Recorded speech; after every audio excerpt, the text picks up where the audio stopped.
Well, good morning, everyone. Welcome to day 23 of the Democrat shutdown. And today, you all know, we have a special guest with us. We're delighted to welcome back to Congress, U.S. Secretary of Transportation, Sean Duffy. I enjoyed serving with him in my first few years here, and we're grateful he's serving our country in this very important position right now in these very challenging times. He's a very busy guy, but he'll give us a few minutes to give you an update here in just a moment. You'll hear directly from him about the very real and consequential ways that Americans are suffering right now because of the shutdown. I just wanted to give you a brief update, and then I'll turn it over to the Secretary. But by way of review, the reason that my colleagues and I have come in here every morning now during this painful Schumer shutdown is because we have to share the facts and we have to share the simple truth with the American people. And why is that? Because the Democrats are working overtime to try to hide those facts and to try to distract from the very simple truth here. They want you to forget that just 5 Senate Democrats could reopen the government today. All we need is 5 of them. They try to pretend that their counter-proposal deal doesn't reinstate free health care for illegal aliens, $200 billion of taxpayer funds. They try to pretend that their counter-proposal would not send billions of dollars in wasteful spending for social projects in foreign countries overseas. They don't want you to look at the facts. They don't want you to look at the paperwork that they themselves filed as the counter-proposal. And they refuse to admit that this entire shutdown is one big political game to satisfy the radical Marxist base of their party. But that is exactly what is going on. And I want to be absolutely clear about this. Democrats would not have shut the government down this time if their political careers did not depend on it. And that is not some Republican talking point. That is the objective truth. If it wasn't already abundantly clear, the number 2 Democrat in the House yesterday openly admitted to that fact. Katherine Clark is the House Democrat whip. She works right under Hakeem Jeffries as the number 1 Democrat, and she was in an interview and she said to one of your colleagues sitting here on the front row, quote, "Of course there will be families that are going to suffer, but this is one of the few leverage times we have," unquote. It's shocking to hear them say that out loud. By her own admission, she knows that the American people are suffering. Democrats know that millions of federal workers are desperate for their paychecks. They know that thousands of flights have been delayed. They know that SNAP benefits and nutrition assistance for women, infants, and children are in jeopardy for millions of American families. And yet, they don't seem to care. But you know what? Take heart, America. Take heart. Because all your suffering is for a good cause. It's for the Democrats' political leverage. That's what the number 2 Democrat said here yesterday. It is utterly shameful. The obvious truth is that only a Democrat could get away with saying such abhorrent things without the media batting its eye. I guarantee you, if the tables were turned, if the Republicans were the ones holding the country hostage and openly admitting to it, it would be absolutely explosive. It would be wall-to-wall coverage, and everybody in this room knows that. Every single mainstream media outlet, every newspaper in America, every single day would have that on the top fold as the big headline. But of course, that's not what's happening right now.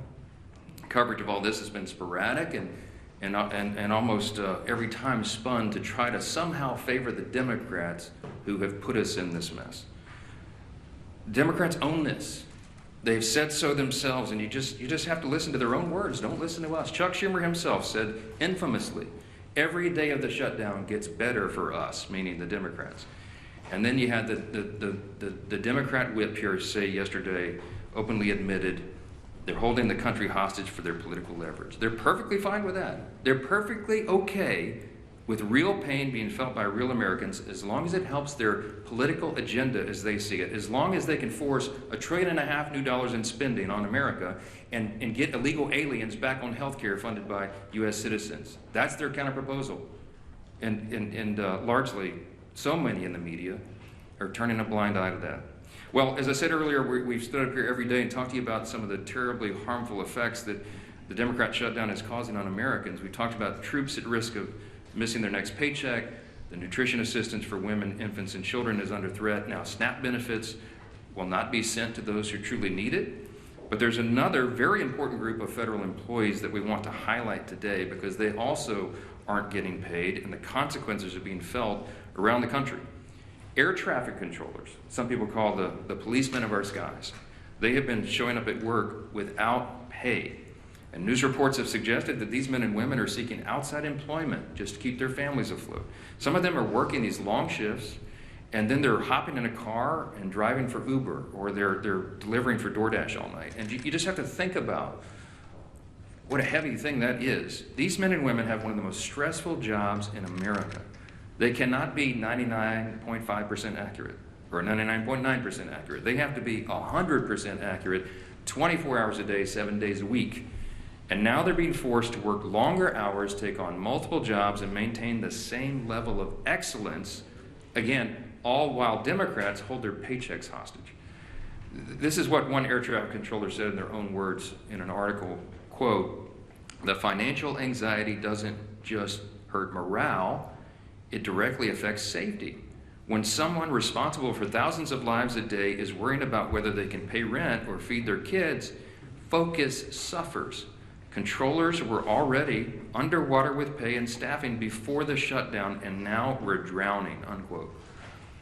As a reminder, and this is pretty ominous, but you remember the article a few days ago where the Democrats were quoted saying they won't reopen the government unless, quote, "planes are falling out of the sky," unquote. We pray to God it doesn't come to that, obviously. But the longer the shutdown goes on, and as fewer air traffic controllers show up to work, the safety of the American people is thrown further into jeopardy. Now, I'm heartened that we have a leader like Secretary Duffy. He has an extraordinary team. We have extraordinary air traffic controllers in this country, and they are maintaining the safety against incredible odds. But right now, there are 13,000 air traffic controllers and more than 50,000 TSA officers who are showing up to work without pay. Our Secretary Duffy is doing a great job to triage this. But he noted that normally just 5% of flight delays are the result of staffing shortages. Right now, that number, at least 2 days ago, was 53%. According to online flight tracking databases, there were 19,000 delayed flights from Saturday to Monday, and an additional 1,600 canceled flights during that same period.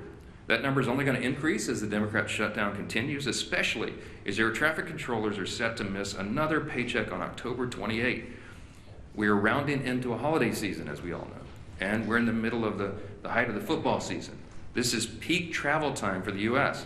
Hundreds of thousands of Americans are going to travel to football games this weekend, for example. And if the current trajectory continues, many Americans could miss watching their favorite teams and reconnecting with friends and family. So football fans, hey, if you're stuck in the airport this weekend while your favorite team is about to kick off, you can blame the Democrats for that, all right? They own this shutdown and they own the consequences too. So now here to share this firsthand perspective of some of the ways this shutdown is stretching thin American air travel and all of our air infrastructure is our extraordinary Secretary, Sean Duffy. And then after he speaks, you will hear from the chairman of Transportation and Infrastructure, our committee here in the House, our good friend Sam Grace. Mr. Secretary, thank you so much for your time.